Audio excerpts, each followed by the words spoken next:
Fala galera, seja você bem-vindo ao canal Vamos Falar Sobre. Meu nome é Leandro Lestat e você está aqui nesse canal para aprender um pouquinho mais sobre Isaías.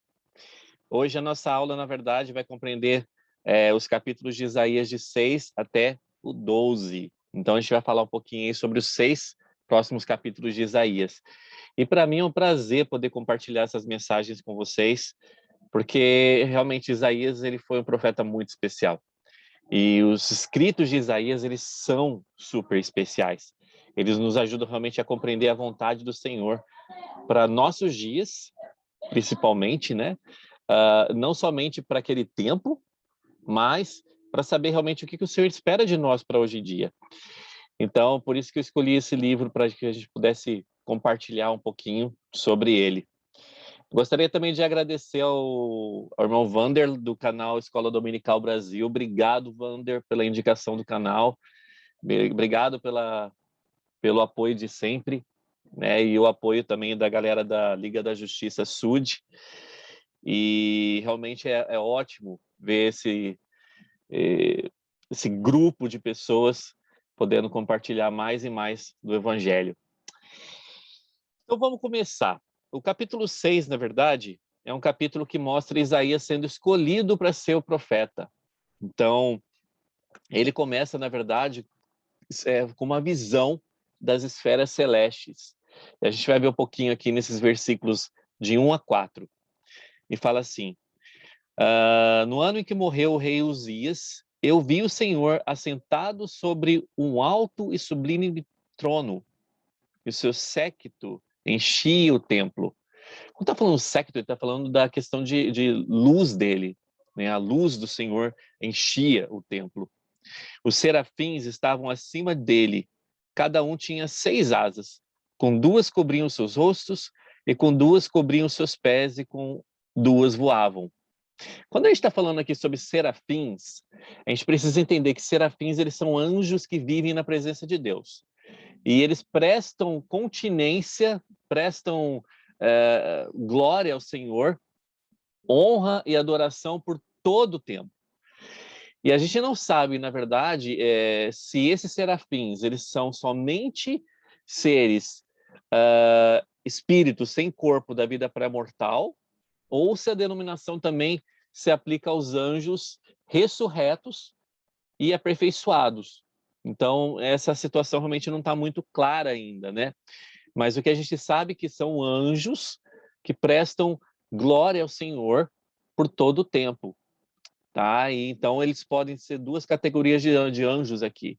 Podem ser anjos relacionados a espíritos sem corpo, ou seja, da vida pré-mortal, que não nasceram aqui na Terra ainda, ou também podem conter anjos aí que fazem parte do grupo de seres ressurretos e aperfeiçoados. Então, o fato dele ter visto esses anjos, né, com asas e tudo mais, as asas aqui elas estão para simbolizar o poder para mover e o poder para agir, como aconteceu também com outras situações lá em Apocalipse, né, quando o João ele viu também anjos com asas e tudo mais. Então, essas asas simbolizam o poder para mover, o poder para agir, ou seja, o poder para realizar as coisas que o Senhor precisa que sejam realizadas. No versículo 3, e clamavam uns aos outros, dizendo: Santo, Santo, Santo é o Senhor dos exércitos, toda a terra está cheia da sua glória. E os umbrais das portas se moveram com a voz do que clamava, e a casa se encheu de fumo. Quando está falando que a casa se encheu de fumaça, de fumo, então fogo e fumaça, eles são empregados normalmente para descrever a glória das esferas celestes. Então, só para a gente ter uma ideia disso, né? Isso também está lá em Apocalipse. Então, o Deus onipotente habita em fulgores eternos, e ali não pode ir o que é carne e sangue, porque o fogo consome toda a corrupção. Nosso Deus é fogo consumidor. Isso está lá em Deuteronômio e Hebreus. Quando nossa carne for vivificada pelo Espírito, não haverá sangue nesse corpo. Então, alguns moram em maior glória que outros. O que é imortal mora em fulgores eternos. Então, por isso que quando nossa carne for vivificada pelo Espírito e não houver sangue no nosso corpo mais, por isso que nós vamos conseguir aguentar a glória do reino celestial, a glória do Senhor, né? Então isso que é interessante aqui.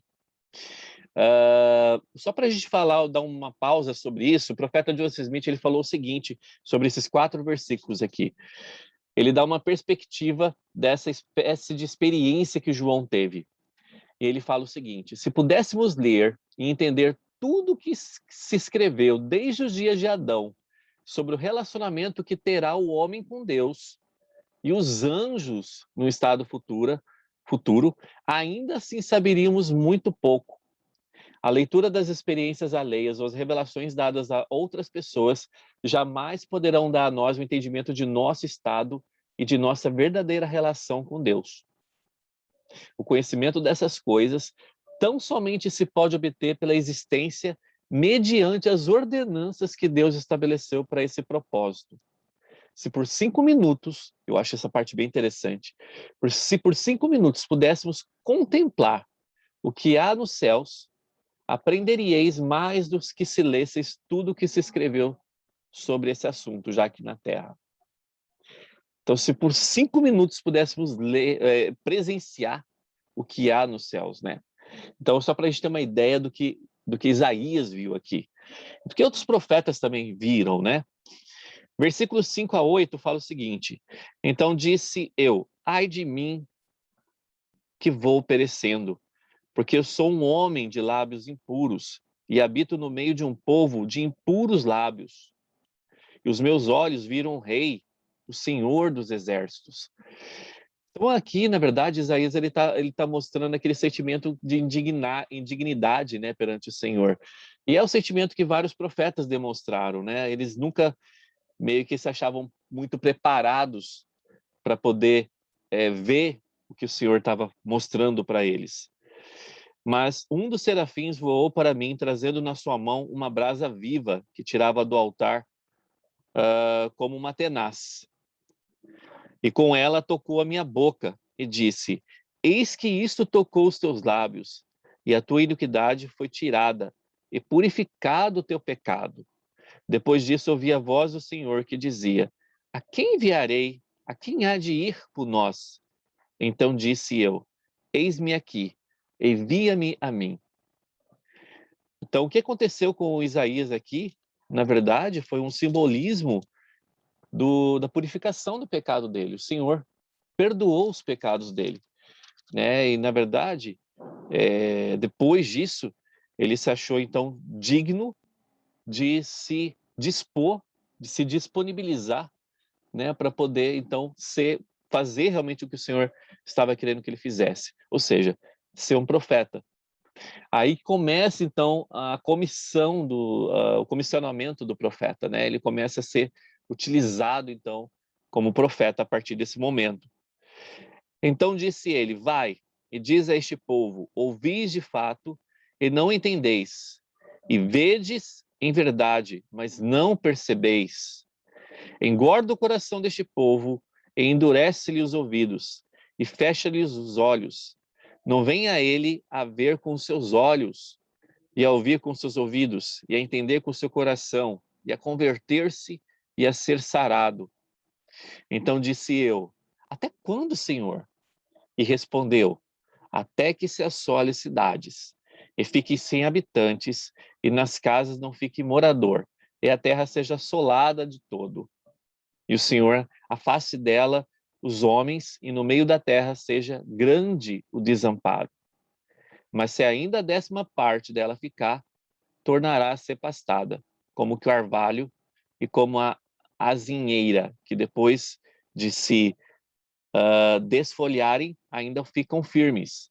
Assim a santa semente será a firmeza dela.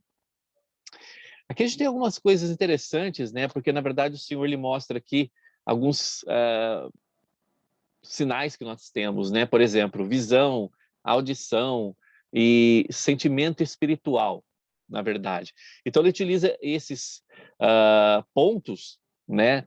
Para meio que para responsabilizar o povo pelas coisas que eles iriam ouvir. Então as palavras que o profeta Isaías foi comissionado a transmitir destina-se nesses versículos, em parte, a tornar o povo plenamente responsável por suas escolhas, deixando sem desculpa. Então ele usa algumas palavras, por exemplo, visão, audição e sentimento espiritual deles para mostrar essa situação. O mal em si endurece, o pecado traz por si o próprio castigo. Um ato mau é o resultado do procedimento autodeterminante da vontade própria do homem. A pessoa não pode resistir à verdade ou rejeitá-la sem acabar endurecendo espiritualmente. Interessante essa parte, né? A pessoa não pode rejeitar a verdade, porque se ela rejeitar a verdade, consequentemente ela vai acabar sendo endurecida espiritualmente. E aí, como fala aqui, o mal em si endurece, o pecado traz por si o próprio castigo. O ato mal é o resultado do procedimento autodeterminante da vontade própria do homem. Então, muitas pessoas acham, eu fiquei mal pelas situações da vida, né? Mas muitas vezes, as escolhas que nós fazemos em nossas vidas, elas trazem essas consequências, né? Muitas vezes o ato mal é resultado de um ato determinante da vontade própria que eu tive. E, consequentemente, as consequências que virão podem ser más também. Falando um pouquinho da parte histórica aqui do capítulo 7, isso está no manual do Instituto, só para a gente poder entender um pouquinho. Então, existiam ali dois reinos, né? Que é o reino do norte e o reino do sul. O reino do norte, Efraim, ele faz uma aliança com Síria contra a Síria. Só que Judá, ela se recusou a participar dessa aliança, ela então foi atacada. Então, o rei Acaz de Judá, por que ela foi atacada? Na verdade, por causa do rei Acaz. Ele relutou em aceitar os conselhos de Isaías, ele deixou esses conselhos de Isaías um pouco para trás, ele não acatou os conselhos de Isaías. Então, como o rei Acaz relutava em aceitar o conselho de Isaías, Isaías então desafia a buscar confirmação pelo testemunho do Senhor. Ele fala aqui, né? Pede para ti um sinal. Mesmo assim, o rei então se recusa, não porque tema tentar a Deus, conforme alega, mas por não querer que o Senhor interfira em seus planos de aliar-se a outras nações. Então, esse era, na verdade, o plano do rei Acaz, né? Ele queria aliar-se a outras nações. O Senhor, porém, lhe confirma a promessa de que o Messias haveria de nascer entre os remanescentes de Judá e que esta não seria totalmente destruída. Em contraste com esta promessa, o autor profetiza a queda do reino do norte, ou seja, aquele reino onde o Efraim fez a aliança com Síria contra a Síria. A terra de Quitim-Infadas, que se opunha ao rei Acaz. Então, será que os dois reis que reinaram no norte na época foram mortos pelos assírios?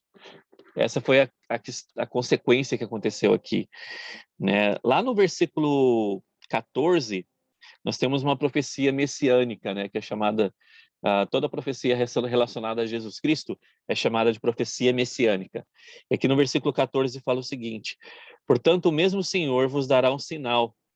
Eis que uma virgem conceberá e dará à luz um filho, e será o seu nome Emanuel. Então, Emanuel significa Deus conosco.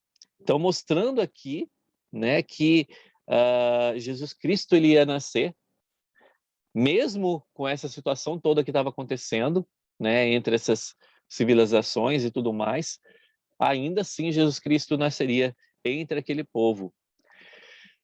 Lá no capítulo 8, versículo 3, existe um nome aqui, que é o finalzinho do versículo 3, que é Maer Salal Hasbaz.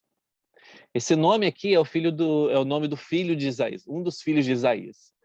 E esse nome, na verdade, ele contém uma mensagem de advertência a Judá. Essa mensagem significa: apressa-se ao despojo, apressurou-se à presa. Então, apressando-se ao despojo, apressurou-se à presa. Ou seja, é um sinal de advertência. Eles foram com muita rapidez, né, ao pote, e por causa disso, eles se tornaram, então, presas fáceis aos inimigos deles. Então, essa foi a mensagem que Isaías quis transmitir para ajudar nessa parte. E aqui no versículo 14 do capítulo 8, fala assim, vamos ver o 13 e o 14. Ao Senhor dos Exércitos, a Ele santificai, e seja Ele o vosso temor, e seja Ele o vosso assombro. Então, Ele vos será santuário. Interessante que ele mostra aqui qual tipo de esperança que o povo de Judá poderia ter. Poderia ter tido, né? Quando ele fala, ao Senhor santificai, e seja Ele o vosso temor, e seja Ele o vosso assombro. Então, Judá estava com muito medo, na verdade, dos inimigos próximos que eles tinham ali. Só que Isaías está mostrando, na verdade, que o temor deles, né, deveria ser referente ao Senhor. Só que eles não estavam prestando muita atenção nisso, né?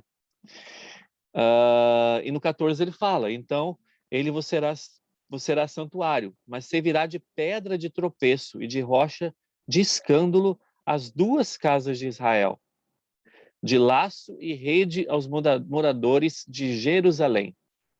Então o profeta usa essa expressão aqui, na verdade, como o tropeço, o escândalo, significando então a rejeição do Salvador pelos descendentes de Israel e de Judá. Então ele usa essa simbologia toda, né, para mostrar que essas pessoas de Israel e de Judá, eles negariam o Senhor. Lá no versículo 19, quando vos disserem, consultai os que têm espíritos familiares e os adivinhos que chilreiam e murmuram entre os dentes. Não recorrerá um povo a seu Deus? A favor dos vivos, interrogar-se-ão os mortos? Ou seja, na verdade, aqui existe uma palavrinha chamada ob, que significa odre ou sacola de couro. Essa sacola de couro era usada normalmente pelos praticantes de necromancia. Ou seja, o que era necromancia? Era o tipo de comunicação entre os mortos e os homens. Então, eram pessoas que diziam receber visitas dos espíritos, né? Se comunicavam com os espíritos. Então, quando o Senhor está perguntando aqui, a favor dos vivos, interrogar-se-ão os mortos? Né? Então, na verdade, ele está perguntando, vem cá, se você tem um profeta para quem você pode perguntar, se você tem um profeta a quem você pode confiar, por que você vai perguntar, então, a uma pessoa que diz ter comunicação com espíritos, né, e vai esperar que esses espíritos te deem, então, as revelações que você precisa, sendo que você pode receber revelação diretamente do Pai? A lei e ao testemunho, se eles não falarem segundo essa palavra, nunca verão a alva, e passarão pela terra duramente oprimidos e famintos, e será que, tendo fome, enfurecendo-se, então amaldiçoarão ao rei e ao seu Deus, olhando para cima. E olhando para a terra, eis que haverá angústia e escuridão, e serão entenebrecidos com ânsias e arrastados para a escuridão. Então, são algumas consequências que aconteceriam a Judá incrédula, né? E aqui, continuando, falando ainda sobre o 19, o embuste envolvia uma espécie de ventriloquia, pela qual a voz ou mensagem dos espíritos do além parecia sair da sacola, ou às vezes de uma cova. Então, era uma coisa meio que teatral, né? Então, eles utilizavam esse embuste para mostrar que a voz saía de dentro da bolsa deles, né? E essa voz viria do além, né? E aí era muito mais fácil de convencer as pessoas. Então, tem uma citação interessante aqui. Buscar informações através de qualquer meio contrário às instruções dadas pelo Senhor é pecado. O Senhor instruiu Israel claramente quando viviam na terra de sua herança, que deveriam procurá-lo quando quisessem revelações, e que evitassem os artificiais prevalecentemente entre as nações pagãs que ocupavam suas terras. Ou seja, que evitassem essas pessoas que diziam se comunicar com os espíritos para poder dar revelações para outras pessoas. Na Bíblia inteira, no Novo Testamento como no Velho, o Senhor e seus profetas externam o seu desagrado quando o povo trocava o Senhor pelos espíritos familiares. Doutrina e Convênios também fala muito sobre isso, lá em Doutrina e Convênios 50, né? Que muitas vezes, falando que alguns pioneiros, eles acabaram sendo enganados por esses espíritos. E a gente tem que tomar muito cuidado, porque esses espíritos, na verdade, que fazem parte daquele 1/3 que veio com Lúcifer aqui para a Terra, eles estão aqui para nos enganar. Eles estão aqui para poder fazer com que nós achamos que coisas boas são más ou coisas más são boas, né? Eles estão aqui para desvirtuar muitas coisas. E muitas vezes eles enganam as pessoas, fazendo com que coisas que pareçam realmente luz possam parecer verdade para as pessoas, mas essas verdades não são tão verdades assim, né? E isso acontece em vários locais, e não somente em locais específicos, mas isso pode acontecer com várias situações. E a gente tem que tomar cuidado realmente sobre para onde nós vamos ir e a quem nós vamos pedir revelações ao Senhor, né? Para que nós possamos receber realmente revelações que sejam verdadeiras e não revelações que venham ali dos espíritos que estão com Satanás. Lá no capítulo 9, ainda falando um pouquinho sobre, na verdade, o capítulo 9 até o 7, falando ainda um pouquinho sobre a parte histórica, fala o seguinte aqui: as terras herdadas pelas tribos de Zebulon e Naftali compreendiam exatamente a região norte de Israel, ou seja, a Galileia, que seria onde Jesus Cristo ia nascer. Então, a tradução do versículo 1, que fala assim: mas a terra que foi angustiada não será entenebrecida.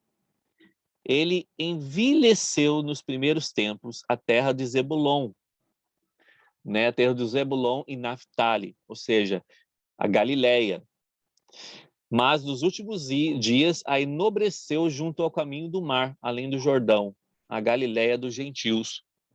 Então ele fala, na verdade, que essa terra, apesar de passar por todos esses problemas que passaria, ele ainda iria salvar essa terra, né, e enobrecê-la. Por quê? Porque esse seria o lar do Senhor, do nascimento de Jesus Cristo. E ele fala o seguinte: pois não permanecerá escuro onde agora existe angústia. Na primeira vez ele trouxe desgraça à terra de Zebulon e à terra de Naftali. E na última vez ele trará honra ao caminho do mar, além do Jordão, o círculo dos gentios. Então, na primeira vez foi trazida então angústia, destruição para aquela terra ali, né? Mas realmente o Senhor, ele traria, na verdade, essa nobreza para aquela região novamente. No versículo 2, o povo que andava em trevas viu uma grande luz, ou seja, o povo lá de Galiléia, o povo de Jerusalém, viu uma grande luz. E sobre os que habitavam na região da sombra de morte, resplandeceu a luz. Essa grande luz, na verdade, descreve então a primeira vinda de Jesus Cristo. Tá? Então, quando está falando aqui sobre essa grande luz, seria a primeira vinda de Jesus Cristo. Lá no versículo 5 fala: porque toda a armadura daqueles que pelejavam com ruído e os vestidos que rolavam do sangue serão queimados, servirão de pasto ao fogo. Então, quando fala aqui no versículo 5 sobre fogo, sobre purificação e destruição pelo fogo, aqui ele começa a falar então sobre a questão da segunda vinda em glória de Jesus Cristo. Então a gente tem dois parâmetros aqui, né? Uma grande luz simbolizando a primeira vinda de Jesus Cristo na Galileia, e lá no versículo 5 a gente tem o fogo queimando, né? Mostrando a questão da purificação e destruição que acontecerá na segunda vinda de Cristo. Ok? Aqui é uma epístola da primeira presidência em 1916, fala o seguinte: as escrituras que se referem a Deus de qualquer maneira como Pai dos céus e da terra devem ser entendidas como o significado de que Deus é o autor, o organizador, o criador do céu e da terra. Com esse sentido, conforme mostra o contexto em todos os casos, Jeová, que é Jesus Cristo, e a gente precisa entender isso. Nós temos Deus, que é Elohim, e nós temos Jeová, que é Jesus Cristo. Então, muitas vezes, o Deus que está sendo mostrado nas Escrituras, do Velho Testamento, do Novo Testamento, do livro de Mórmon, é Jeová, ou seja, era Jesus Cristo na vida pré-mortal. Jeová, que é Jesus Cristo, o Filho de Elohim, ele é muitas vezes chamado de Pai, e até mesmo de o próprio Pai eterno dos céus e da terra. Com sentido análogo, Jesus Cristo é chamado de Pai da eternidade. Isso está lá em Isaías, capítulo 9, versículo 6, que fala assim: porque um menino nos nasceu, um filho se nos deu, o principado está sobre os meus ombros, e o seu nome será maravilhoso, conselheiro, Deus forte, Pai da eternidade, príncipe da paz. Então, um dos nomes que Cristo teria seria Pai da eternidade. Outros nomes, né, que mostram a importância de Cristo seria infinito e eterno. Então, que Jesus Cristo, conhecido também como Jeová, foi executor do Pai, Elohim, na obra da criação, é explicado também lá no livro de Jesus o Cristo. Então, lá no capítulo 4 de Jesus o Cristo, ele fala todinho sobre essa questão da criação. Sendo o Criador, Jesus Cristo é constantemente chamado de Pai dos céus e da terra, no sentido acima exposto. E como suas criações são de caráter eterno, ele é chamado com toda a propriedade de Pai eterno nos céus e na terra. Então é interessante a gente saber disso, porque para a gente não cometer o engano, às vezes, de achar que, na verdade, quem apareceu ali é Deus, ou quem apareceu é Jesus Cristo. A gente precisa ter esse tipo de entendimento para poder ver que, na verdade, muitas vezes, quem estava aparecendo ali era Cristo. Então, Cristo proclamou, de fato, paz. A paz da infinita justiça, que é inimiga eterna e moral do pecado. Entre retidão e pecado, seja em qualquer forma, só pode haver guerra incessante, seja no homem, seja entre o povo ou entre nações em conflito armado. Isso está no manual do Instituto também, tá, galera? Esta guerra é a espada de Cristo. Seja qual for a sua forma, esta guerra não pode terminar até que o pecado seja esmagado e Cristo haja dominado toda a carne. Retidão ou justiça é paz onde estiver presente o próprio pecado e guerra, onde for encontrado. Aqui no versículo 16 e 17, fala um pouquinho também sobre essa questão dos guias, né? Porque os guias desse povo são enganadores, e os que por eles são guiados são devorados. Pelo que o Senhor não se regozijará com seus mancebos, e não se compadecerá dos seus órfãos e das suas viúvas, porque todos eles são hipócritas e malfazejos, e toda boca profere doidices. Com tudo isso não se apartou a sua ira, mas ainda assim está estendida a tua mão. Todo tempo o Senhor fala isso, né? Ainda assim que age a ira do Senhor contra determinadas atitudes, ainda dessa forma a mão dele está estendida. Ou seja, o arrependimento ele está ali para todas as pessoas. E aqui ele está falando sobre os guias desse povo, né? São pessoas que tomam para si próprias, títulos como salvadores, títulos como pregadores e como guiadores do povo. E isso é um perigo muitas vezes, né? Porque essas pessoas que fazem isso, elas tomam sobre si um tipo de glória e que é perigoso, porque as pessoas podem começar a adorar essas pessoas. E quando isso acontece, é o que fala aqui, o Senhor não se regozijará com seus mancebos e não se compadecerá dos seus órfãos e das suas viúvas, porque eles são hipócritas. O Senhor condena a questão da hipocrisia. Muitas vezes, quando a gente quer muito a glória dos homens, a gente demonstra esse tipo de hipocrisia. E a gente precisa tomar realmente muito cuidado com isso. Cuidado com a hipocrisia de querer, por meio de mostrar as coisas de Deus, obtermos a glória do homem. E isso é um pecado. E isso, infelizmente, muitas pessoas acabam fazendo, né? E aí acabam, por si só, enganando várias pessoas. Elas se tornam luzes e referências para as pessoas e acabam enganando várias pessoas. Então, precisamos tomar cuidado com esse tipo de situação também, para nós, às vezes, não nos tornarmos também enganadores de pessoas. Porque se nós temos hipocrisia em nossa atitude, nós estamos enganando não somente as pessoas, mas estamos enganando ao Senhor e a nós próprios, né? Manassés a Efraim, e Efraim a Manassés, e ambos eles serão contra Judá. Com tudo isto, não se apartou a sua ira, mas ainda está estendida a tua mão. Então, novamente, o Senhor mostrando que ele estava disposto a aceitar o arrependimento de Judá. Lá no capítulo 10, fala algumas coisas interessantes aqui também.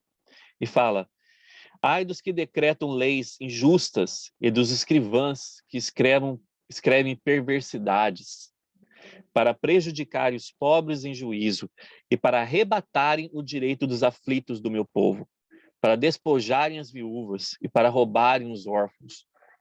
Não preciso nem comentar nada sobre essa escritura, né? A gente vê isso aqui acontecendo todo momento em nossa sociedade. Lá no versículo 12. Por isso acontecera que, havendo o Senhor acabado toda a sua obra no Monte Sião e em Jerusalém, então visitarei o fruto do arrogante coração do rei de Assíria e a pompa de altivez dos seus olhos. Então ele fala aqui que ele ia visitar o rei da Síria, depois de tudo que aconteceu lá em Jerusalém. Porquanto disse: com a força da minha mão fiz isto, e com a minha sabedoria, porque sou entendido. Isso ele falando sobre a atitude do rei da Síria, né? Com a força da minha mão eu fiz isso, e com a minha sabedoria, porque sou entendido. Eu removi os limites dos povos, eu roubei os teus tesouros, e como valente abati os que se sentavam sobre tronos. Quantas vezes, né, nós não agimos da mesma forma, né? Com a força da minha mão eu fiz isto, com a minha sabedoria, porque eu sou entendido. Quantas vezes a gente meio que quer se tornar o salvador de nós próprios, né?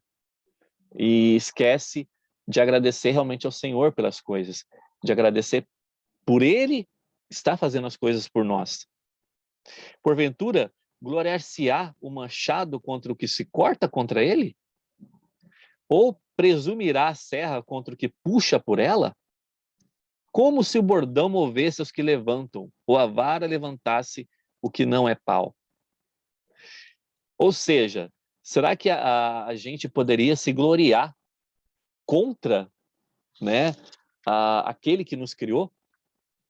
Então é uma coisa que nós precisamos colocar em nossa vida muitas vezes, né? Nós somos maiores do que aquele que nos criou. Porque ainda que o teu povo, ó Israel, seja como a areia do mar, só um resto dele se converterá. Uma destruição será determinada, transbordando de justiça. A mão do Senhor, apesar de ser uma mão de misericórdia, é uma mão de total justiça também.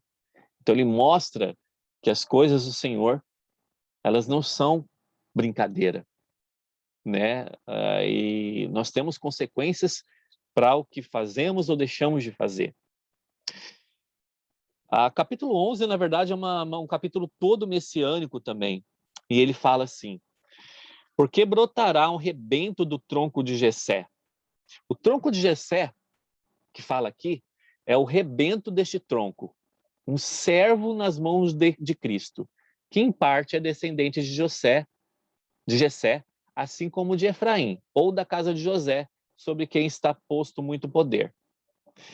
Então, o tronco de Jessé, fala aqui, é um servo nas mãos de Cristo. E esse servo, ele é descendente de Jessé e também de Efraim, ou da casa de José. E esta pessoa é colocado esse tipo de poder. Então, continuando, né? E porque brotará o rebento do trono de Jessé, e das suas raízes um renovo frutificará. Nós podemos entender essa escritura referindo-se também a Joseph Smith, ao que aconteceu. Ele é descendente da casa de José, ele é descendente da casa de Efraim, né? Então, Joseph Smith, ele mostrou esse tipo de liderança de Efraim quando restaurou o evangelho, quando a restauração aconteceu, né? E das suas raízes um renovo frutificará. Olha que interessante isso, né? Hoje é Efraim que retém o sacerdócio.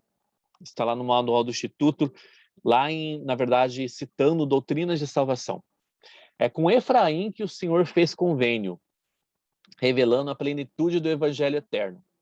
É Efraim quem está construindo templos e realizando ordenanças neles, tanto para os vivos como pelos mortos. Quando vierem as tribos perdidas, e será uma visão sumamente maravilhosa, quando vierem a Sião, em cumprimento das promessas feitas por intermédio de Isaías e Jeremias, terão que receber as bênçãos supremas de seu irmão Efraim, o primogênito de Israel.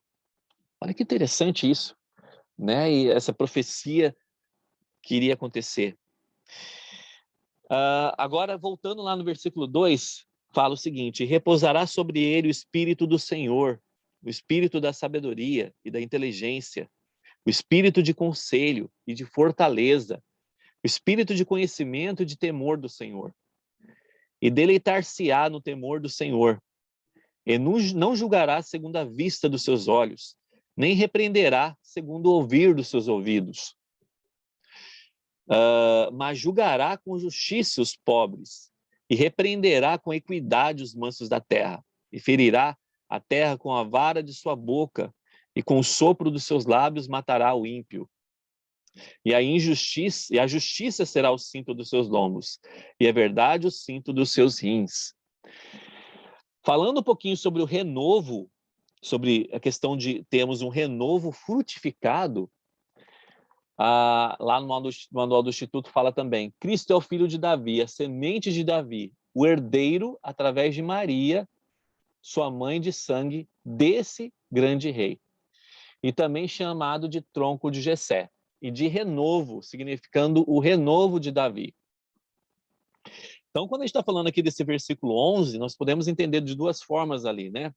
A gente entende que o rebento da tronco de Jessé, ou seja, Jesus Cristo, né?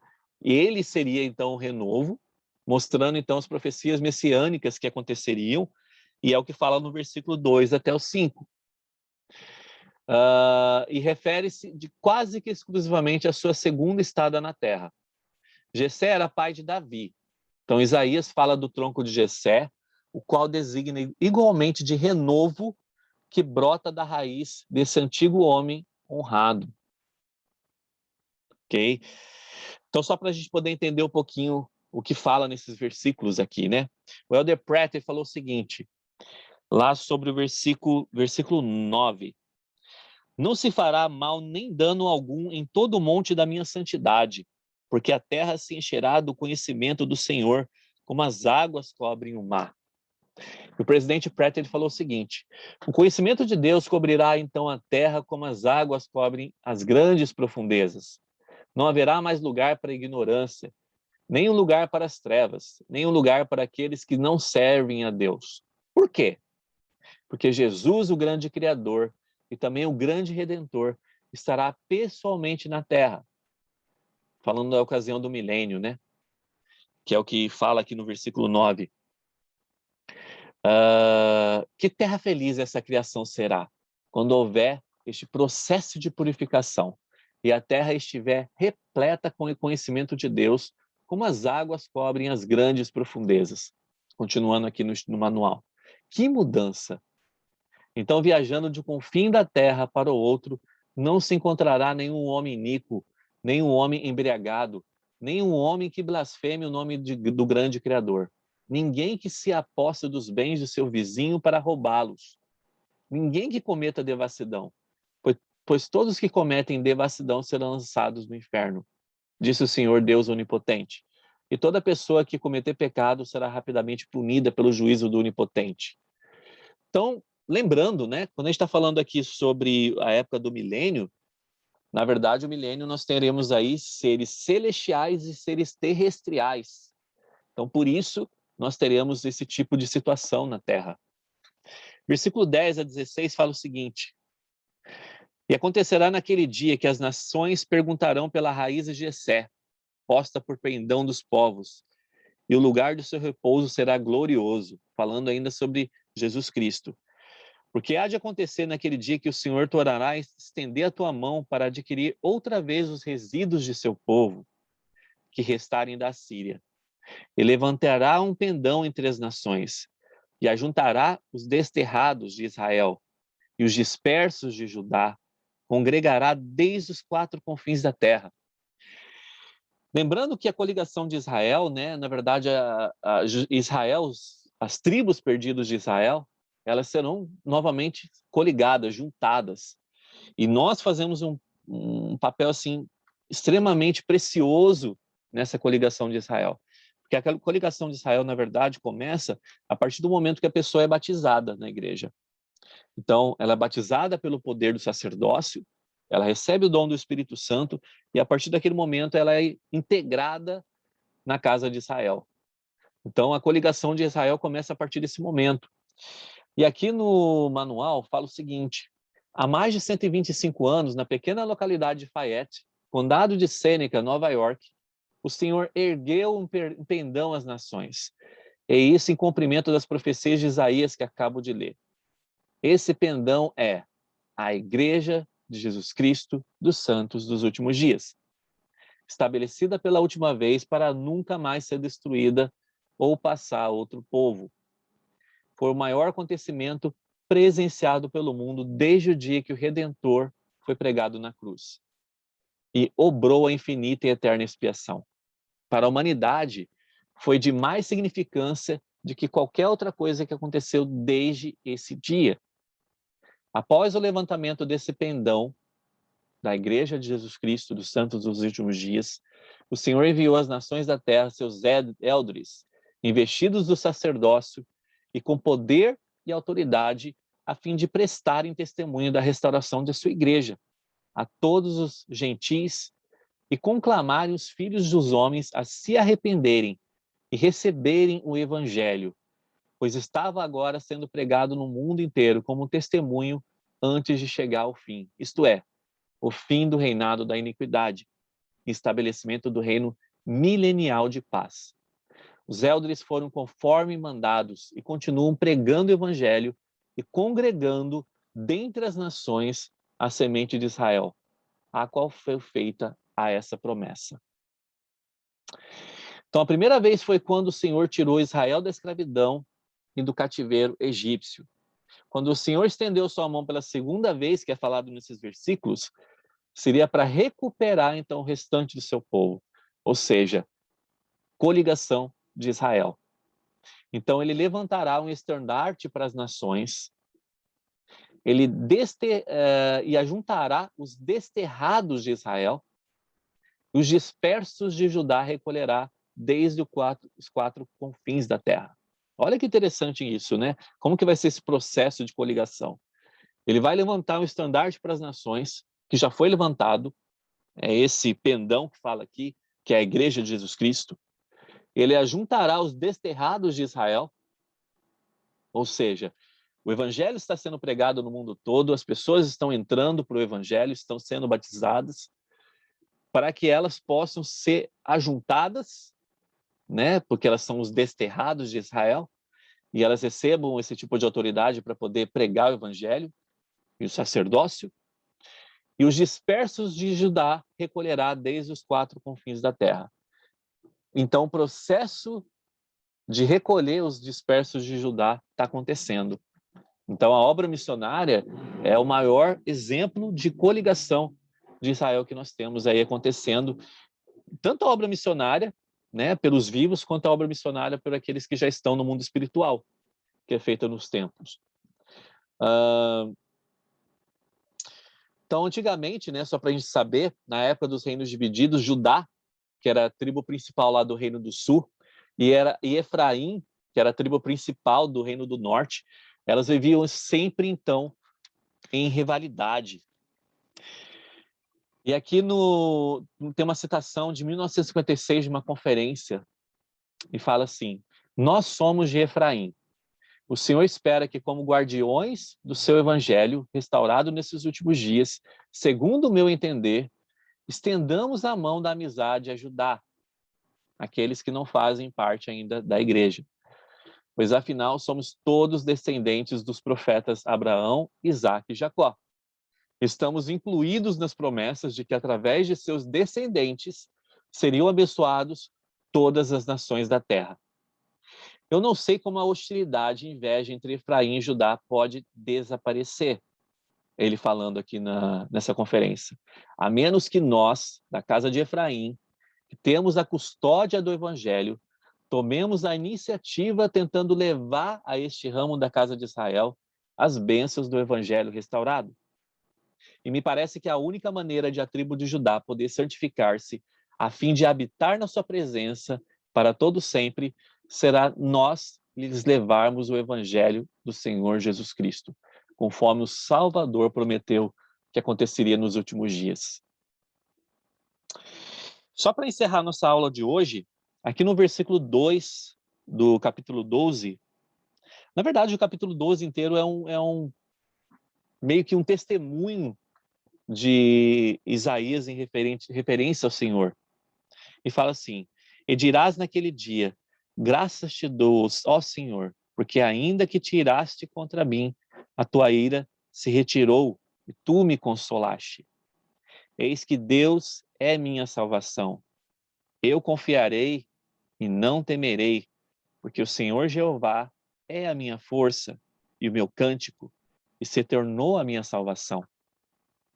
E se vós, com alegria, tirareis águas das fontes da salvação, e direis naquele dia: dai graças ao Senhor, invocai o seu nome entre os povos, contai quão excelso é o seu nome, cantai ao Senhor, porque fez coisas grandiosas.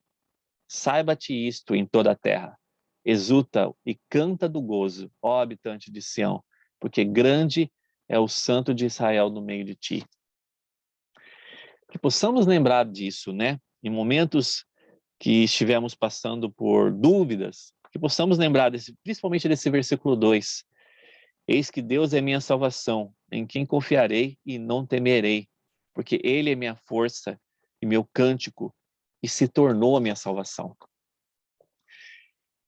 Aqui fala o seguinte: o Senhor Jeová é minha força. A tradução literal desse versículo revela os sagrados nomes e títulos da deidade conforme usados nas Escrituras. Eis que Ei é a minha salvação, Ele é a minha salvação. Eu confiarei e não temerei. Ele é o singular de Elohim. Aparece raramente na Bíblia no singular. Ou melhor, ele não, El, E-L, é o singular de Elohim. Aparece raramente na Bíblia no singular.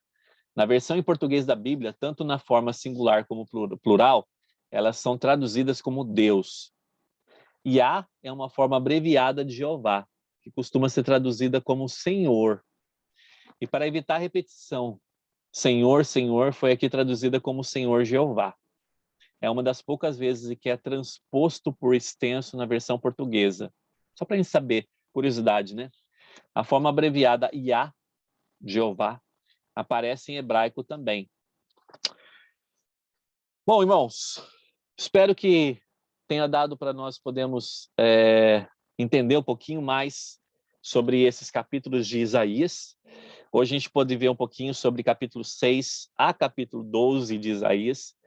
E nós pudemos ver aqui um pouquinho sobre as esperanças que o Senhor nos dá, né, em questão, até falando da questão messiânica, né, de que Jesus Cristo viria, tanto nos tempos lá do nascimento dele, quanto da segunda vinda, né? Nós falamos aqui também sobre a questão da vara de Jessé, né, da descendência de José, falamos aí da restauração da Igreja de Jesus Cristo, né, e falamos do papel que Joseph Smith teve, né, como descendente de José nesse processo também.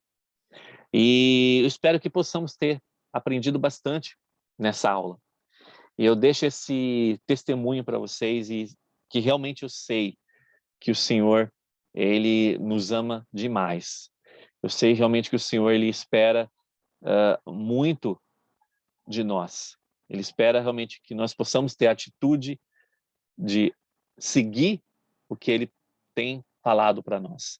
E que possamos realmente nos preparar para recebermos as glórias que Ele tem preparado e recompensas, né, que Ele tem preparadas para nós também, para que nós possamos fazer parte ali do milênio, né, que também foi falado nesses versículos aqui. Então, irmãos, muito obrigado pela sua participação, obrigado pelos comentários. Então, não esqueçam aí de se inscrever no canal, compartilhar com seus amigos, se inscrevam no canal, realmente que é bem importante, né, para que vocês possam estar aí cientes dos vídeos que vão estar sendo lançados aqui no canal. E a gente se encontra, então, no próximo vídeo, na próxima aula, tá bom? E eu te aguardo aqui no canal, vamos falar sobre. Até mais!